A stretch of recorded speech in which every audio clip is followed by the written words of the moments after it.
जय जय राधा रमण जय जय राधा रमण हरि बोल। Why do we find it difficult to express love nowadays? What are the ways of doing it on a deeper level? It's really a tragedy, actually, because love is what keeps us alive.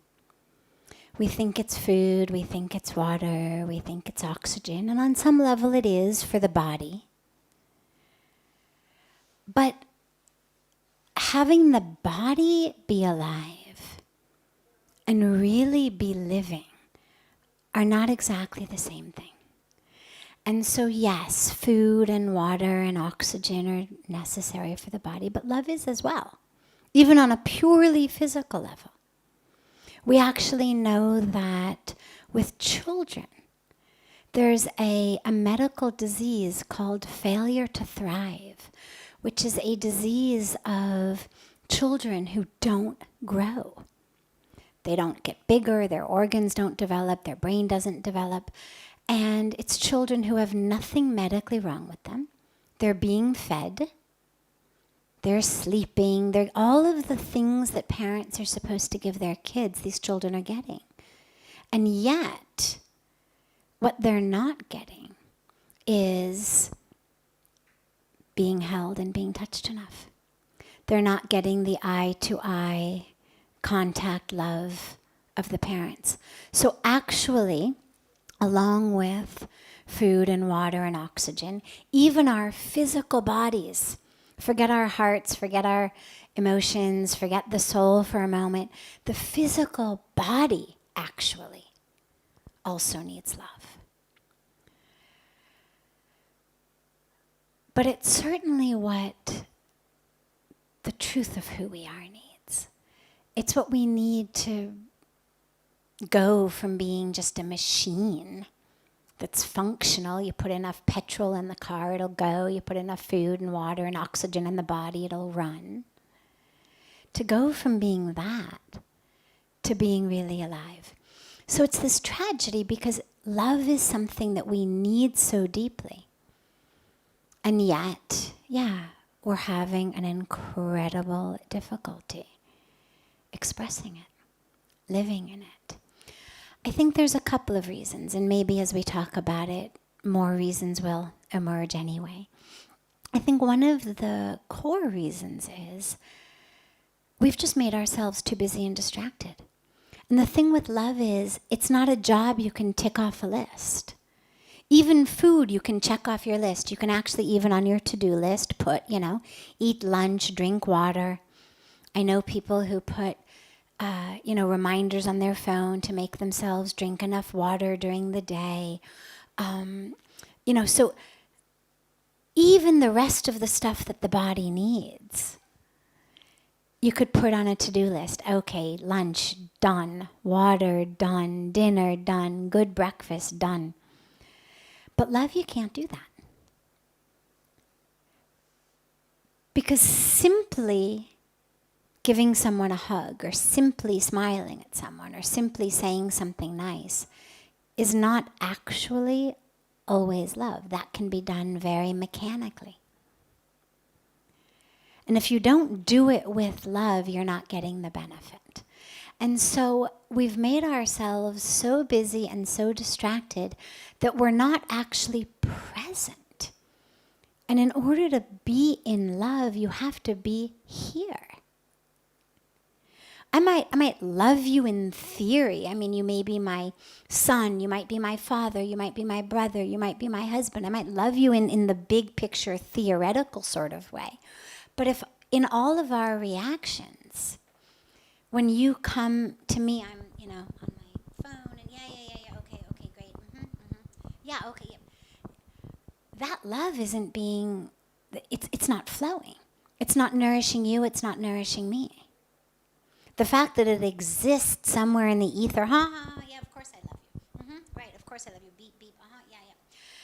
So nobody's being nourished by that love. Its mere existence in the ether is sort of a side existence. It's not helping us. It's like having food in the fridge, but you're not eating it. You could die of starvation with a fridge full of food. The fact that the fridge is packed doesn't mean you're eating it. And the fact that, yeah, I love you, doesn't mean I'm being nourished and nurtured by that love. There has to be a flow of it. And so our busyness and our distraction has actually cut us off from it. In order to experience that flow of love, and it doesn't always have to be romantic love, of course. It can be love of friends, love of siblings, love of people you don't even know. I mean, we drive through the Himalayas sometimes, and you see these little kids going to school, and they're kids in the tiny Himalayan villages, and they have no money and they have nothing, and they're walking along the side of the road, but their hair is just oiled so perfectly and braided so perfectly in little bows.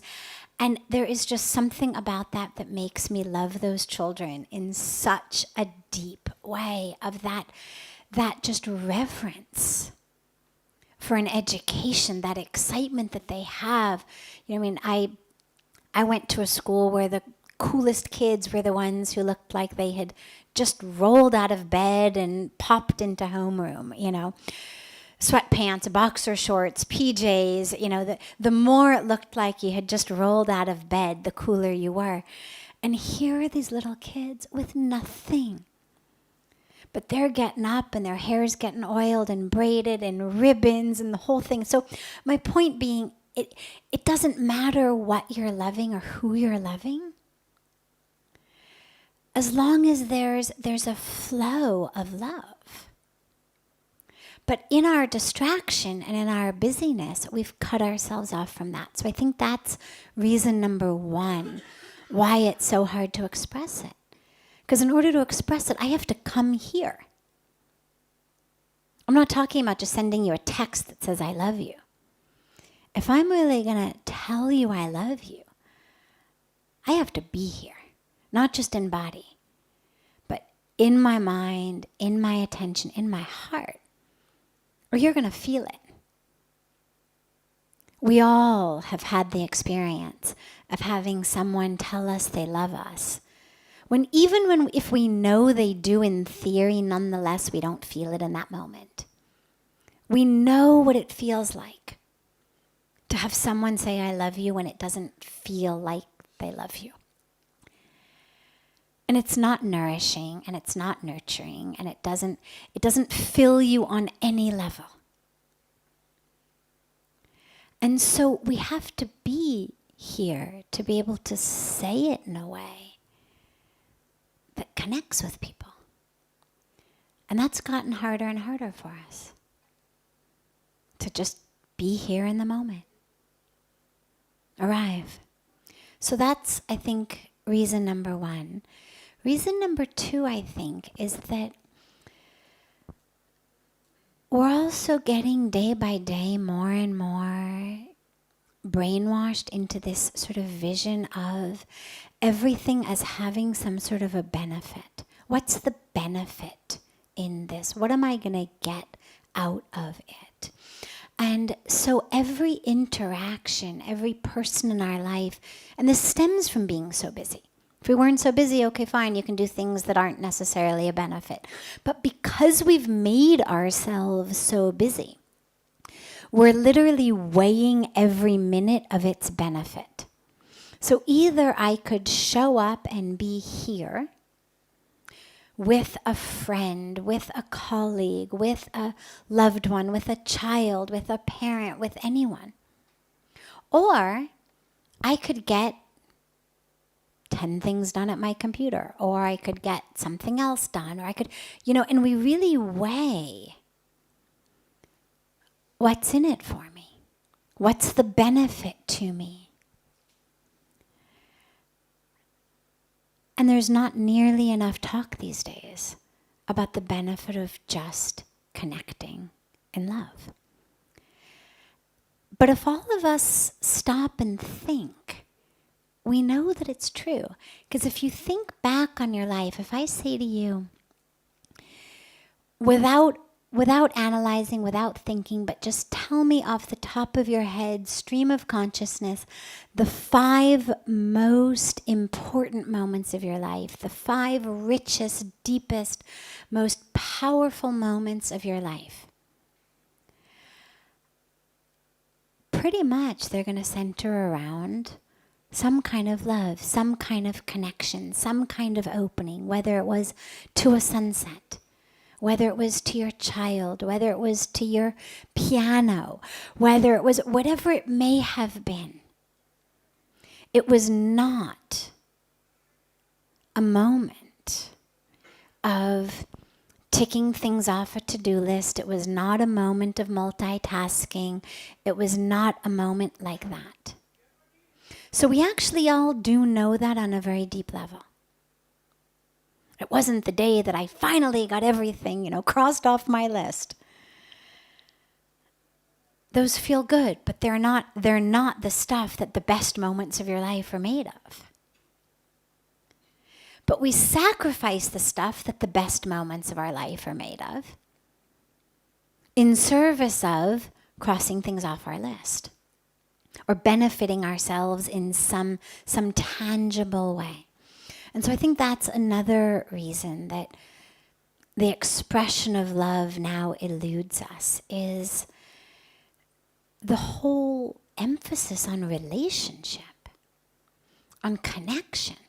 Not what am I going to get out of it. So not just the husband, wife, okay, I've got to get married, I've got to have kids, I've got to find somebody thing.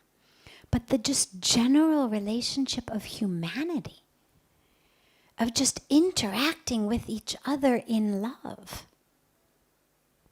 And love for spirit, and love for soul, and love for God, and love for creation.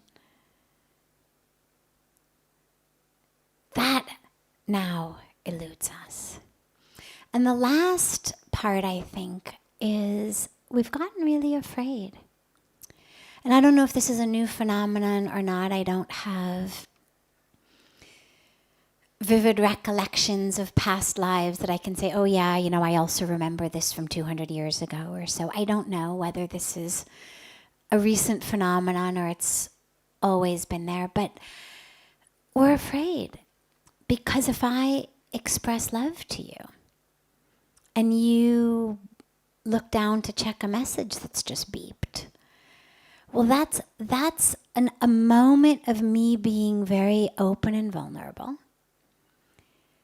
and not getting what I was hoping to get in the moment back. Me expressing love to you, and again, this is not just romantic love. Any sort of connection and love, me expressing it to you, me taking the time to show up, to be present, it's vulnerable. It means I've looked up from my device. It means I've looked up from my to-do list. It means I've come into the moment with vulnerability.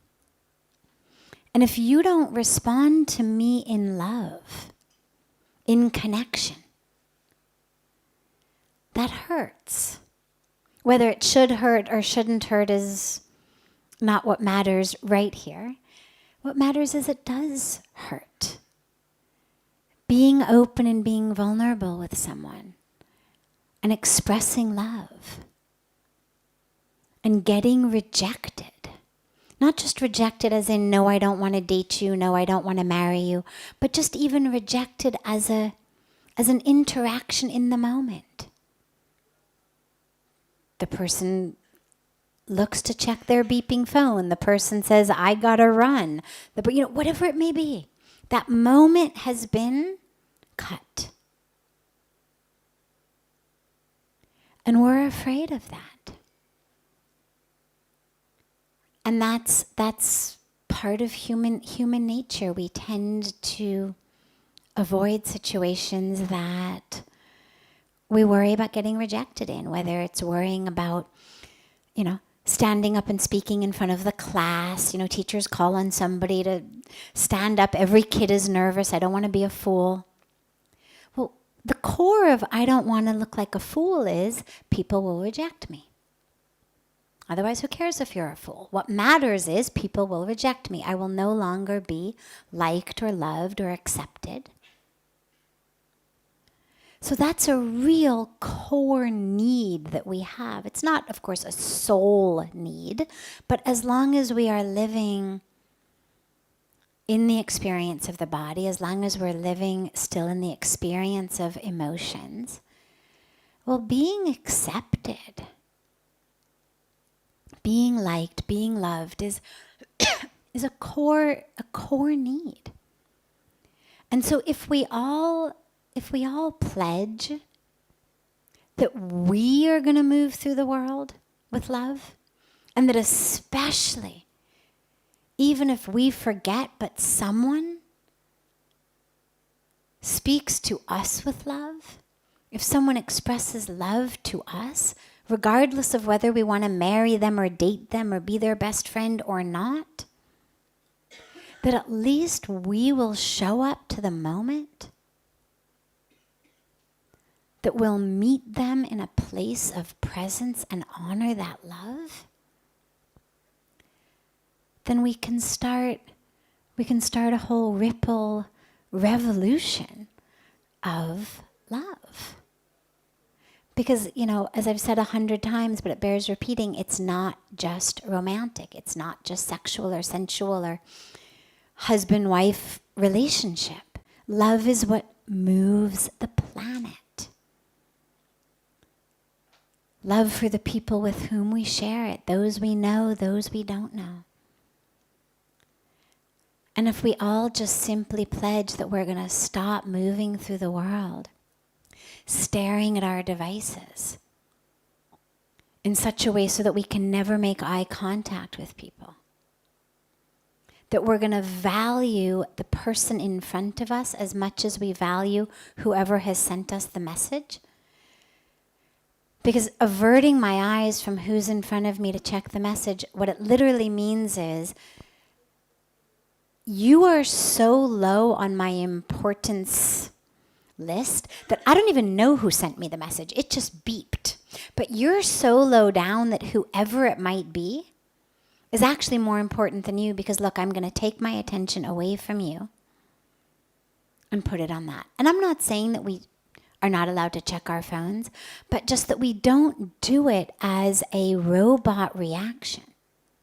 That we honor the being in front of us. We honor the openness. We honor the exchange of words, of energy, of love, of oneness. And that we meet the world with a head raised, with eyes open, with making eye contact with people, with smiling should we dare.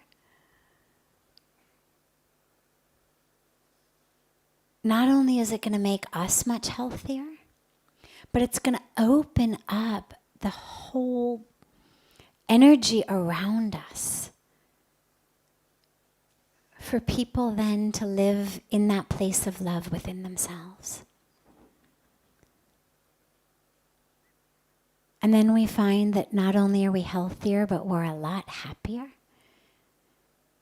And yeah, things still get ticked off our list, because here's the thing, expressing love does not take very long.